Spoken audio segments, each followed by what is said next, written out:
여러분 안녕하십니까? 오늘 수요일 아침인데요. 우리 수요일과 목요일 아침에는 신명기 말씀 함께 나누도록 하겠습니다. 우리가 새벽 기도회 때 신명기 말씀을 계속 해왔는데 겨울 동안 아침 기도회를 쉬면서 이 시간에 아침 묵상 시간에 수요일 아침, 목요일 아침에 신명기 말씀을 함께 나누도록 하겠습니다.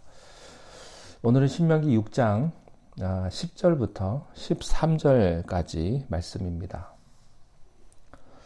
내 하나님 여호와께서 내 조상 아브라함과 이삭과 야곱을 향하여 내게 주리라 맹세하신 땅으로 너를 들어가게 하시고 내가 건축하지 아니한 크고 아름다운 성읍을 얻게 하시며 내가 채우지 아니한 아름다운 물건이 가득한 집을 얻게 하시며 네가 파지 아니한 우물을 차지하게 하시며 네가 심지 아니한 포도원과 감람나무를 차지하게 하사 내게 배불리 먹게 하실 때에 너는 조심하여 너를 애굽 땅 종되었던 집에서 인도하여 내신 여호와를 잊지 말고 내 하나님 여호와를 경외하며 그를 섬기며 그의 이름으로 맹세할 것이니라.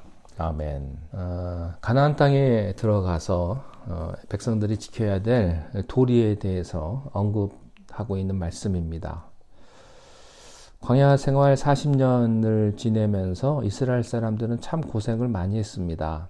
그래서 이스라엘 백성들의 꿈에도 소원은요, 가나안 땅 입성이었습니다.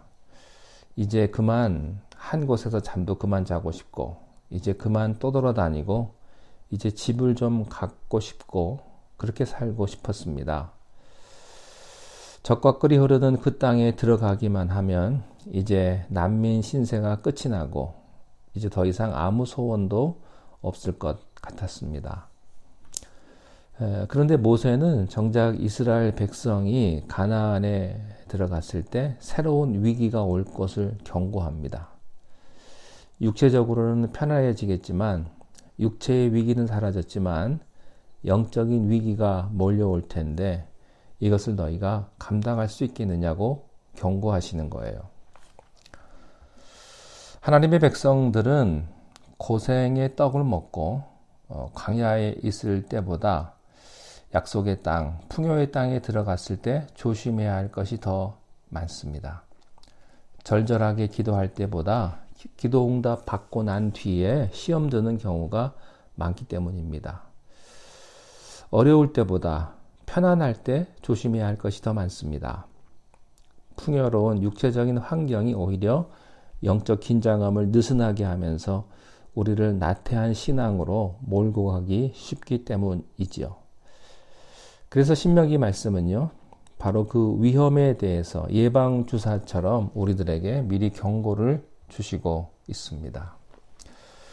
자, 첫째로 너희가 이 땅을 차지하는 것이 너의 노력 때문이 아니라고 말씀을 하세요.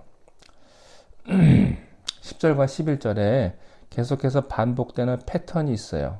말씀해 보니까 네가 건축하지 아니한 크고 아름다운 성읍을 얻게 하시고 네가 채우지 아니한 아름다운 물건이 가득한 집을 얻게 하시며 네가 파지 아니한 우물을 차지하게 하시며 네가 심지 아니한 포도나무와 포도원과 감람나무를 차지하게 하사 너에게 배불리 먹게 하셨다. 이런 말이 있죠. 재주는 곰이 넘고 돈은 누가 번다더니 노력은 사실은 가나안 사람들, 원래 원주민이었던 가나안 사람들이 죽어라고 노력은 했을 겁니다. 가나안의 땅은요, 그냥 풍광만 좋은 그런 텅 빈 땅이 아니었습니다. 고대 문명으로 상당히 수준을 갖춘 땅이었어요. 이스라엘 백성들은 아직 청동기 문화였는데 가나안 사람들은 철기 문화였습니다. 철을 다룰 수 있었기 때문에 그들은 아주 높고 견고한 성읍을 만들어 놓았고 열심히 일해서 그들은 비즈니스를 잘했기 때문에 가나안 백성들의 창고에는 좋은 물건들이 가득가득 쌓여 있었습니다. 게다가 그들은 열심히 우물을 파놓았습니다. 그 당시는 농경 문화 또 목축 문화이기 때문에 우물이 삶의 터전이에요. 우물 하나만 있으면 도시가 형성이 됩니다. 그런데 그 우물 파기가 쉽지가 않아요. 수십 메타 지하를 파고 들어가야 수맥 하나 건져서 터지기 때문에 우물이 요즘에 유전보다도 더 보물단지였습니다. 그런데 자기들이 파지 아니한 우물을 그대로 그냥 차지하게 된 거예요. 이스라엘 백성들은 폐허가 된 땅을 차지한 게 아닙니다. 뛰어난 성벽시설과 물자가 가득한 집들과 삶의 터전이 되는 오아시스를 그냥 그대로 인수한 겁니다. 금방 풍성한 삶을 살 수 있는 세팅을 집 잘 지어놓고 살림살이 다 있는 집에 그대로 들어와서 살 수가 있었던 거죠. 그래서 하나님이 강조하시는 거예요. 네가 한 게 뭐가 있냐. 다 하나님께서 얻게 하시고 차지하게 하시고 배불리 먹게 하시고 다 공짜로 너희에게 준 것이다. 그냥 행운이라고 우연이라고 생각했던 것들이 하나님의 선물이라는 거예요. 이것을 확실하게 하나님께서 알려주십니다. 혹시 지 잘나서 누리는 줄 알까봐. 네가 심지 않았다는 거예요. 네가 땀 흘리지 않았다. 네가 한 것이 아니다.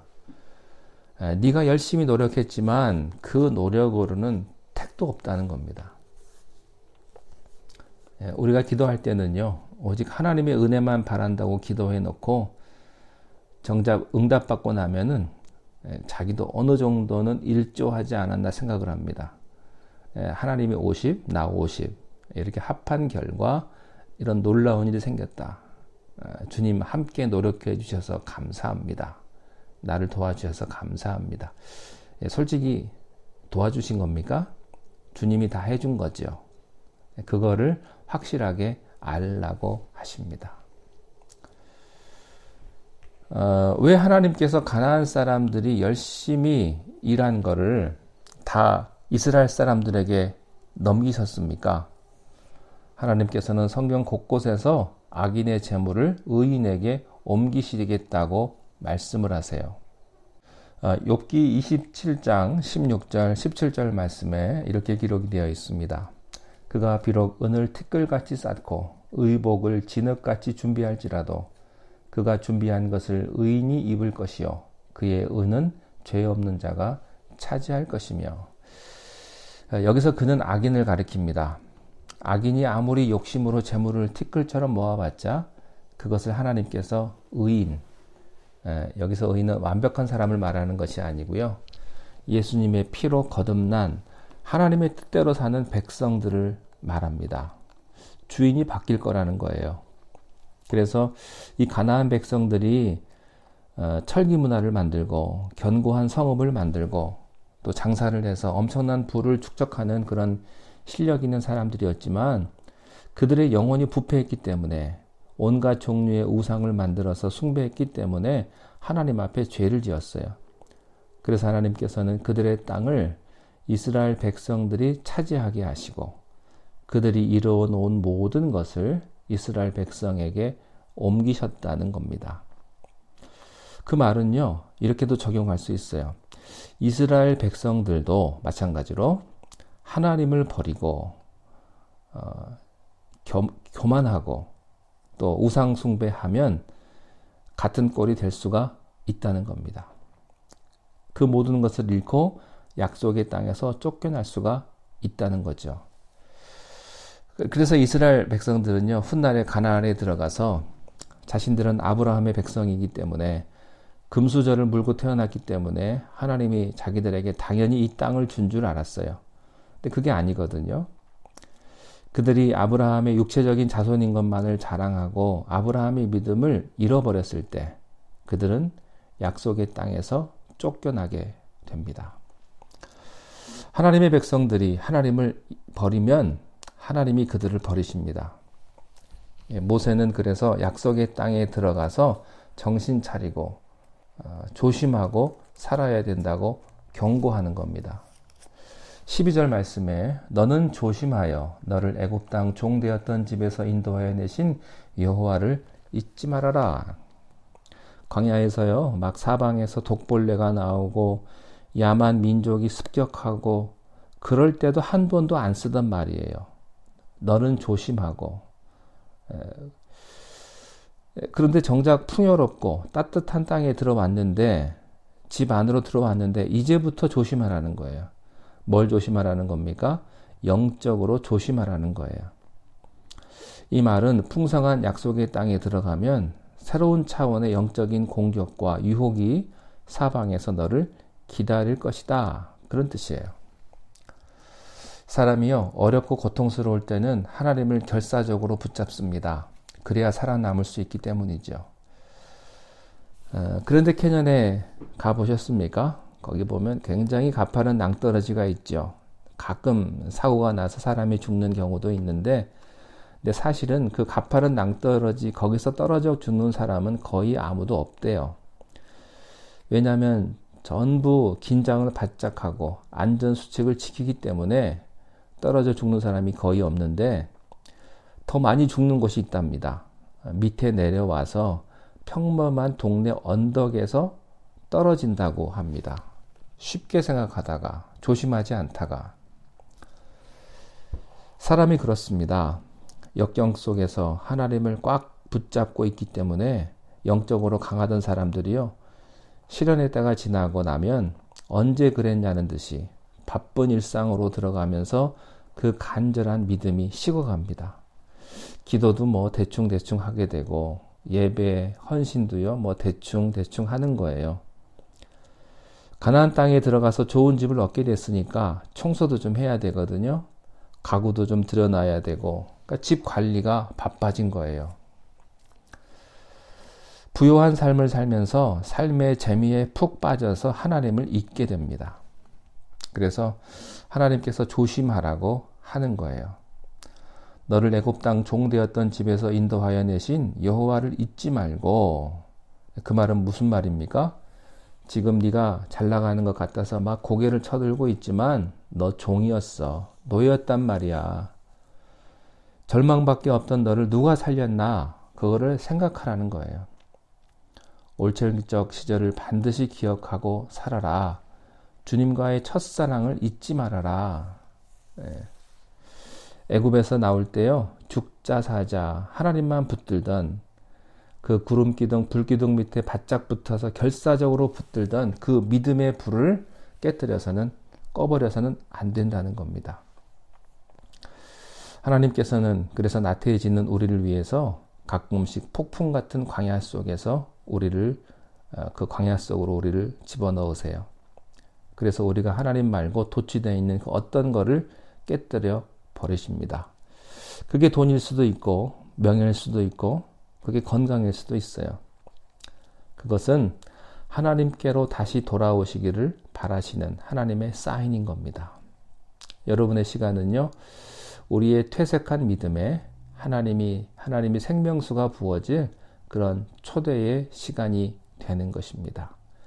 그 어려움의 시간, 다시 한번 주님 바라보시고 하나님 앞에 조심하여서 끝까지 믿음을 지키시는 여러분 되시기를 주님의 이름으로 축원합니다. 기도합니다. 전능하신 하나님 아버지, 우리가 힘들고 어려웠을 때 주님을 간절히 찾았고, 또한 여기까지 주께서 인도하셨습니다. 삶이 조금 좋아졌다고, 평화로워졌다고, 우리가 나태해지지 않게 하시고, 더욱더 주님을 붙들고 조심하여서 믿음 생활할 수 있는 우리가 되게 하옵소서. 교만해진 우리의 마음을 주님 앞에 다 내려놓습니다. 더욱더 겸손히 하나님 섬기게 하시고, 우리를 인도하신 여호와 하나님을 잊지 않고 그 주님을 경외하며 믿음으로 섬기며 주님 따라가게 축복하여 주옵소서. 예수님의 이름으로 기도하옵나이다. 아멘.